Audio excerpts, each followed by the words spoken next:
part two of our experiment with the fiber optic Michelson interferometer. We've tried to make it more compact and a little more sophisticated so that we can use this in a real experiment. What I've done is I've taken the fiber optic cable and I've wound it around these two shorter arms. So there's still about 2 meters of fiber optic cable length on each arm, but they're now wrapped around the smaller distance. We're still using the Faraday rotator mirrors, and we're going to then have our photodiode and our laser source mounted on here. The thing that we're going to add as well is we're going to add a to D converter, which will be able to send our data from the interference signal directly to the computer. So this is our A to D unit right here. It has a wireless Bluetooth connection that uses a RS-232 serial converter, and we're going to put this right on top of our platform, and then the data will be able to go into it as it's rotating, and we'll be able to open that up in Excel and then analyze the data directly. We've also got a little light source here, which is going to serve to tell us what direction the device is pointing when it's rotating. So we'll have a photodetector on the side of the platform, and as it rotates past, we'll be able to tell every time it rotates where exactly the rotor was when we see a particular measurement. So this should make it much easier for us to reproduce certain kinds of experiments, like for instance the Kennedy Thorndike experiment or the Shamir and Fox experiment. So I'd like to talk briefly about the premise of the Kennedy Thorndike experiment. As you probably know, the Kennedy Thorndike experiment is a type of Michelson-Morley experiment where they were attempting to detect our motion through space using purely optical means. If you look at this diagram here, this is from our website. It's our article on the Kennedy Thorndike experiment at conspiracyoflight.com. We've got a drawing of the sun and the earth and our net motion through the universe, so to speak. If we take, for example, the cosmic microwave background radiation as, let's say, a rest frame for other celestial bodies, then we're moving with respect to that rest frame at around 375 kilometers per second, which is very, very fast. So I guess the question of these experiments, like the Michelson-Morley experiment and Kennedy Thorndike and Shamir and Fox, is can we detect this motion if we were to assume that the speed of light is constant in the rest frame? Can we detect this motion by seeing a difference in the speed of light when we point our interferometer in different directions? So we should be able to see if let's say certain ether theories are correct, a speed of light difference of plus or minus 375 kilometers per second. Now it was already known from 1887 on that the Michelson-Morley experiment shouldn't work, that it should yield a null result. But Kennedy and Thorndike took a slightly different approach, and what they hypothesized was that if you took a Michelson interferometer and allowed it to point in different directions with respect to the celestial sphere, so let's say our net motion is towards Leo, all right, and then we let the Earth rotate around past it through, so it's pointing in a different direction now in sidereal space, and it rotates by, let's say, an angle, all right, with respect to this motion. Well, now the interferometer arm is pointing in a direction where the velocity component is now significantly less than it was when it was pointing in this direction. And they hypothesized that using one particular interpretation of ether theory, that this should lead to a fringe shift between one position and the next, and this should be readily visible in the optical experiment. What they also found was that if they shortened the length of one of the arms, that this would make the effect even bigger. So it would serve to amplify the amount of the fringe shift that you would see from going from this orientation to this orientation. Now let's just look at what would be expected in a Kennedy Thorndike type experiment using the naive ether theory of 1895. If we consider that we're moving through space at 375 kilometers per second, like I've got shown here, and we change the orientation of the Michelson interferometer from this direction to 90 degrees, the other direction, we'd expect a fringe shift of 0. And this was already shown to be due to the Lorentz contraction canceling out the original effect. Now, if we were to consider what Kennedy and Thorndike proposed, which was that we would allow the Earth's rotation to change the orientation of the device by, let's say, 45 degrees, something like that, and we change the ether wind that it's exposed to now to, let's say, 100,000 meters per second or 100 kilometers per second, what we see is we see a fringe shift now appear of 2.29 fringes, which is a fairly large amount.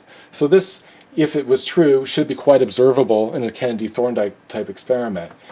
We can see here that the arm lengths are both given as being 1 meter long, just in this example. If we were to make this arm length shorter, let's say we make it 10 times shorter to 0.1 meter, we see that this fringe shift now doubles almost. So this was the strategy of using a shorter arm in the Kennedy and Thorndike's experiment, is that it amplifies this predicted positive result if it's actually there. Without further ado, let's start collecting some data from this interferometer. We're going to rotate it around the cardinal directions, and we'll do this every couple hours, and we'll see what kind of data we get. Now here's some of the data that we've gotten out of the A to D converter from doing the rotation of the interferometer every couple hours over the course of the day. So I've got some data shown here, just some examples. This is from 12:20 a.m., from 11:20 a.m., and from 2:30 p.m. And what we've got shown is the data amplified coming out of the photodiode after it's gone through the two arms of the interferometer.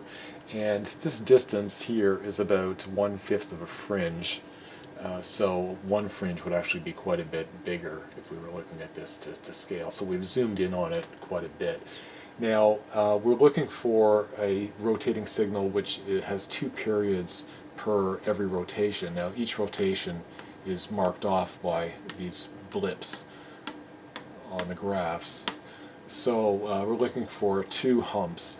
Now, what we're actually seeing is a wobble of the rotor, which was pretty much impossible to completely eliminate, but we did get it down to about 1/5 of a fringe, as I said. So the noise floor is at about 1/60th of a fringe when you look at the actual, noise that we're getting on the curves.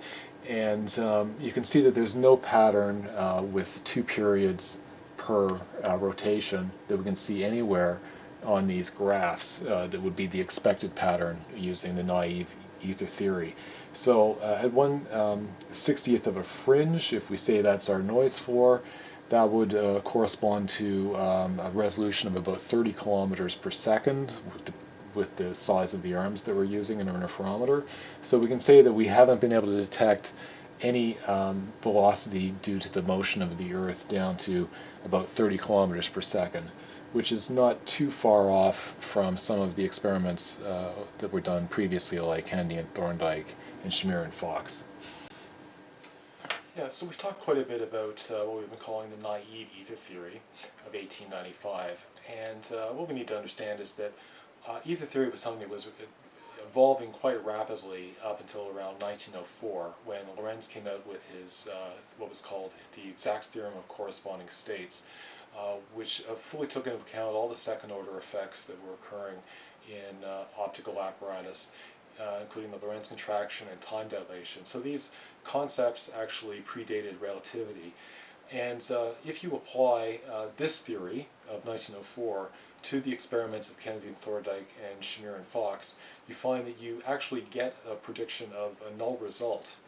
So when Kennedy and Thorndike and Shamir and Fox did their experiments and proposed these ideas that it could disprove Lorentz ether theory, they actually were in error because they were basing this on the idea of the original theory of, let's say, 1895, and not on the fully formed theory of 1904.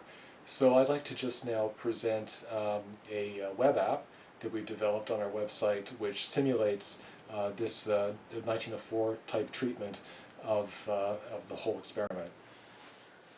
This is a simulator that's available on the Conspiracy of Light website, which explains how the Kennedy-Thorndike experiment can arrive at a null result using Lorentz ether theory. So we start with our speed of light in the stationary frame of 3 times 10 to the 8th meters per second, and we have our velocity with respect to this frame of 375 kilometers per second.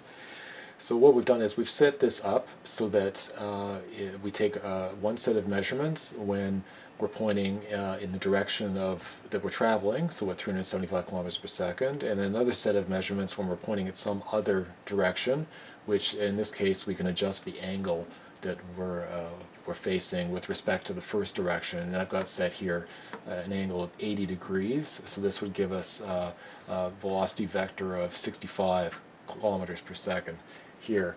And with the simulator we can adjust things like the angle of the arms, and you can see here it's all fully adjustable, and this automatically calculates the result in the simulator. So what you can see here is that even if we assume that the one-way speed of light along each arm forward and back is not equal to c, that once you calculate the total effect using the Lorentz contraction and also using the time dilation, you actually arrive at a speed of light that is pretty much exactly equal to c. And this occurs for both the configurations, so there is no difference. You should expect a null result when you do this. Now, if we take out the Lorentz contraction, if we assume that there is no Lorentz contraction, you'll see that we actually get a large fringe shift then. So it goes from practically 0 up to 3.3 fringes, which is quite big and quite detectable. And if we take out the time dilation effect, we'll find that the fringe shift is still low, but we'll find that now the speed of light here is no longer equal to c. So in order to get that to work, we have to assume that the time of dilation actually occurs and the Lorentz contraction actually occurs, and here's our constant speed of light. So this is the thing about Lorentz ether theory, is that it relies on these two concepts of the Lorentz contraction and the time dilation, but the difference with Lorentz ether theory and the relativity theory is that time dilation with Lorentz ether theory is considered to not be an effect on real time.